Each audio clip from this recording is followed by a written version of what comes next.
जय जगन्नाथ दर्शक बंधु, आज आसतु जानिबा अति बड़ी जगन्नाथ दासंकर जीवन कहानी विषय रे किछि प्रश्न आ उत्तर। अति बड़ी जगन्नाथ दास कौन थिले? पुणी थरे अति बड़ी जगन्नाथ दास कौन थिले?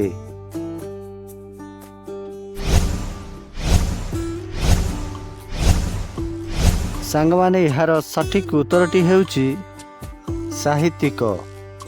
अति बड़ी जगन्नाथ दास जने साहित्यिक थिले। परवर्ती प्रश्न, अति बड़ी जगन्नाथ दास कौन रचना करथिले? पुणी थरे अति बड़ी जगन्नाथ दास कौन रचना करथिले?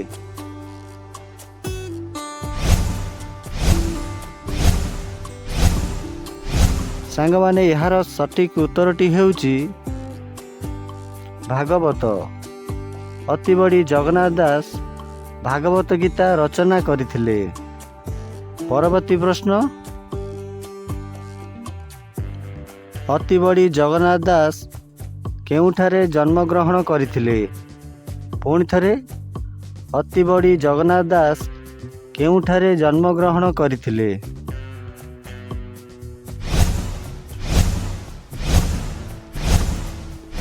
सांगमाने यार सठिक उत्तरटी हेउची पुरी जिलार कपिलेश्वरपुर ग्राम रे अति बड़ी जगन्नाथ दास पुरी जिलार कपिलेश्वरपुर ग्राम रे जन्म ग्रहण करथिले। परवर्ती प्रश्न,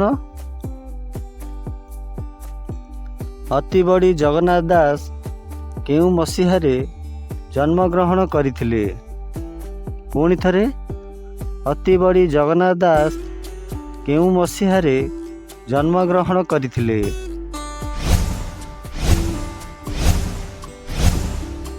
सांगमाने यार सठिक उत्तरटी हेउची 1491 मसीहा।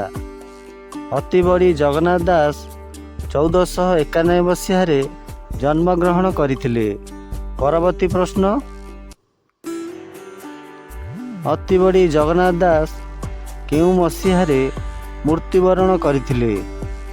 पुणी थरे अति बड़ी जगन्नाथ दास केउ मसीहारे मृत्युवरण करथिले?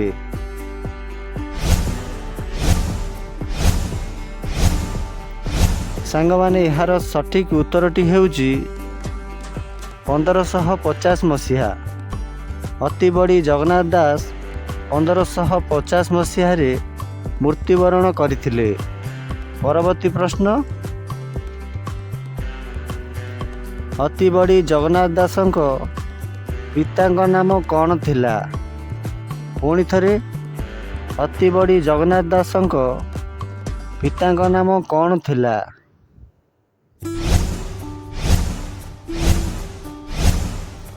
सांगमाने यार सठिक उत्तरटी हेउची भगवान दास। अति बड़ी जगन्नाथ दासंक पितांक नाम भगवान दास थिला। परवर्ती प्रश्न, अति बड़ी जगन्नाथ दासंक मातांक नाम कौन थिला? पुणी थरे अति बड़ी जगन्नाथ दासंक मातांक नाम कौन थिला?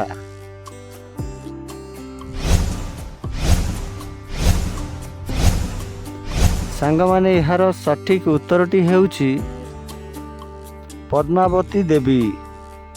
अति बड़ी जगन्नाथ दासंक मातांक नाम पद्मावती देवी। परवर्ती प्रश्न, अति बड़ी जगन्नाथ दास काहाठारू वेद शिक्षा अध्ययन करथिले? पुणी थरे अति बड़ी जगन्नाथ दास काहाठारू वेद शिक्षा अध्ययन करथिले?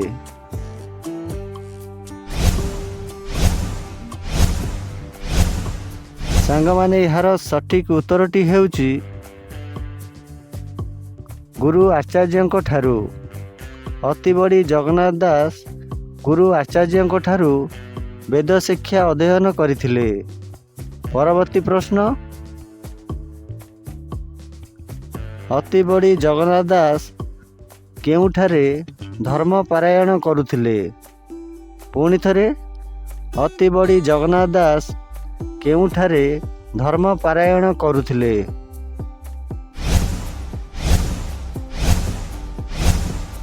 ସାଙ୍ଗମାନେ ଏହାର ସଠିକ୍ ଉତ୍ତରଟି ହେଉଛି ପୁରୀ ଜଗନ୍ନାଥ ମନ୍ଦିର। ଅତି ବଡ଼ି ଜଗନ୍ନାଥ ଦାସ ପୁରୀ ଜଗନ୍ନାଥ ମନ୍ଦିରରେ ଧର୍ମ ପାରାୟଣ କରୁଥିଲେ। ପରବର୍ତ୍ତୀ ପ୍ରଶ୍ନ, ଜଗନ୍ନାଥ ଦାସଙ୍କୁ ଅତି ବଡ଼ିର ଆଖ୍ୟା କିଏ ଦେଇଥିଲେ? ପୁଣି ଥରେ ଜଗନ୍ନାଥ ଦାସଙ୍କୁ ଅତି ବଡ଼ିର ଆଖ୍ୟା କିଏ ଦେଇଥିଲେ?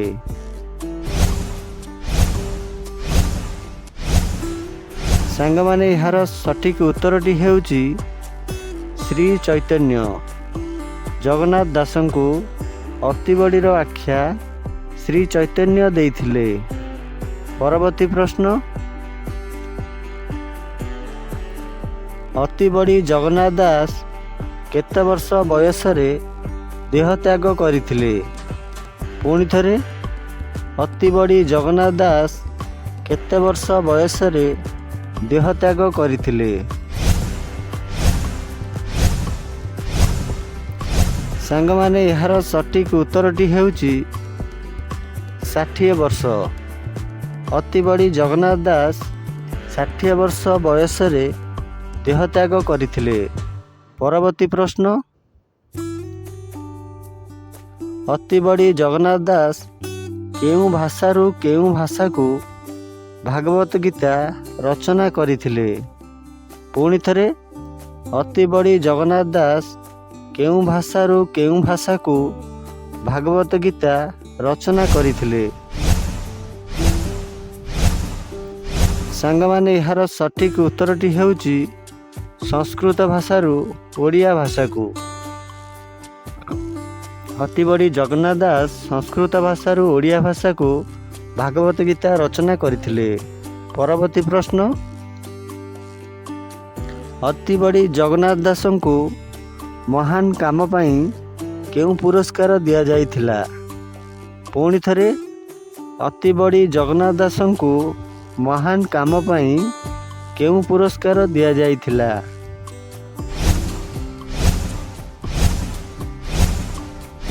ସାଙ୍ଗମାନେ ଏହାର ସଠିକ୍ ଉତ୍ତରଟି ହେଉଛି ସାରସ୍ୱତ ପୁରସ୍କାର।